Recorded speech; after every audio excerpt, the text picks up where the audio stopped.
अस्सलाम वालेकुम नाज़रीन इकरामी।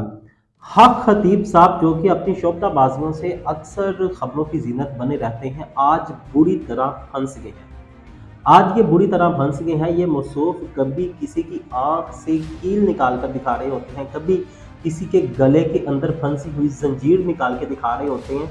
सवाल सिर्फ वही है, सवाल एक ही है कि जनाब, अगर आप किसी की आंख से कील निकाल रहे हैं, किसी के गले के अंदर फंसी हुई लंबी सी जंजीर निकाल रहे हैं, किसी की आंख से मोती निकाल रहे हैं, तो ये आंख के अंदर जाते कैसे? हमें आज तक इस बात की समझ नहीं आ सकी कि ये मोती आँख के अंदर, ये कील आँख के अंदर किस तरह से चले जाते हैं। ये औलिया कराम जो कि अल्लाह के नेक बंदे होते हैं, अल्लाह की तरफ से इनको बड़ी सारी चीज़ें अनायत होती हैं जो कि करामात की सूरत में नज़र आती हैं। लेकिन यहाँ पे शोबदाबाजी नज़र आती है और हक खतीब साहब आज बुरी तरह से फंस गए हैं। क्योंकि टीवी एंकर ARY न्यूज़ के जो सीनियर एंकर हैं इकरारुल हसन, इन्होंने इनको 14 तारीख को कहा था कि हम आपके साथ मुनाज़रा करने आपके आस्ताना पे आएंगे।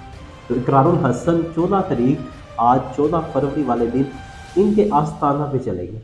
जब वो इनके आस्ताना पे गए तो पहले तो 3-4 घंटे तक उनको वेट करना पड़ा और पीर साहब नहीं आए, और फिर जब अवाम का बेहद हुजूम हो गया, उस वक़्त पीर साहब तशरीफ़ लाए और इकरारुल हसन के साथ बड़े गुस्से के साथ मुज़ाकरात होना शुरू हो गए। लेकिन खैर पीर साहब इनके साथ मिले, बड़े गर्मजोशी के साथ थे। वहाँ पे जो भी बातचीत होने लग गई, तो वही बात, जब आपकी बात मानी ना जा रही हो, जब आप बुरी तरह से फंस चुके हों, तो आप सामने आने वाले शख्स को फंसाने की कोशिश करते हैं। यही तीर जो है वो हक खतीब साहब ने अपने लोगों के अंदर, सिर्फ अपने लोगों के अंदर कायम रहने के लिए, क्योंकि दूर दूर तक तो ये खबर फैल चुकी है कि ये बिल्कुल शोबदाबाजियाँ, और जैसा कि लोगों को नज़र भी आता है कि ये शोबदाबाजियाँ ही हैं। तो अब हक खतीब साहब ने इकरारुल हसन साहब से कहा कि जनाब, आपने अपने प्रोग्राम में ये आंख से कील निकाल के दिखाया था, आप अब हमें निकाल के दिखाएं। बंदा हमसे सवाल करे कि यार, पहले तो आप कील निकाल के दिखाते हैं, अब आप इससे कह रहे हैं। खैर, आपको मुनाज़रा करना चाहिए, आपको अच्छे तरीके के साथ एक कमरे के अंदर बैठ के मुनाज़रा करना चाहिए।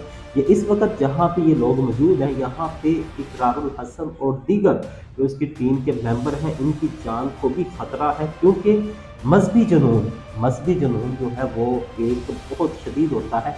वैसे भी लोगों के जो है अक़ीदत, लोगों को अक़ीदत होती है एक, वहाँ पे इस तरह से जाके मेरे ख़्याल से आपको प्रोग्राम नहीं करना चाहिए, आपको किसी रूम के अंदर प्रोग्राम करना चाहिए ताकि जो है वो एक इश्तियाल अंगेज़ी ना फैले। लेकिन ख़ैर, अब हक खतीब साहब के लिए बड़ा मुश्किल वक़्त है, बहुत मुश्किल वक़्त है, क्योंकि उनको मीडिया के सामने ये प्रूव करना पड़ेगा कि क्या वो वाक़ई में ये जो काम कर रहे हैं वो कर सकते हैं, क्या ये करामात है या फिर ये करामात का मज़ाक उड़ा रहे हैं। तो जैसा कि पढ़े लिखे बाशऊर लोग जानते हैं कि ये करामात का मज़ाक है, कि आप इस तरह से कभी भी औलिया कराम अपनी करामात की तशहीर नहीं किया करते। लेकिन हक खतीब सिर्फ मीडिया के अंदर इन रहने के लिए उसने ये खेल खेला, और सोशल मीडिया की जीनत तो बना रहा, लेकिन ये सोशल मीडिया ही अब उसके पीछे पड़ गया है। तो अब देखें ऊँट किस करवट बैठता है। हमें जो है वो इकरारुल हसन साहब की हिम्मत को सलाम है कि वो बंदा उसके आस्ताना पे जाके उसने जो एक प्रोग्राम किया है, ये एक बहुत हिम्मत की बात है। लेकिन ये अल्लाह ही बेहतर जानता है कि इसका क्या नतीजा निकलेगा। आई होप कि इसका नतीजा अच्छा हो, और पीर हक खतीब साहब को भी अल्लाह पाक हदायत अता फरमाए, और जितने भी इस दुनिया के अंदर मुसलमान हैं, अल्लाह पाक उन सबको हदायत अता फरमाए और मुसलमानों को सही और अमली तौर पे मुसलमान होने की तौफीक अता फरमाए। इन्हीं अल्फाज के साथ आप अपने मेज़बान प्रोफेसर अनीस बसम को इजाज़त दीजिए, और इस चैनल और पेज को लाज़मी सब्सक्राइब कर लें, क्योंकि यहाँ पे आपके लिए बड़ी सारी इंफॉर्मेटिव वीडियोस मौजूद होती हैं।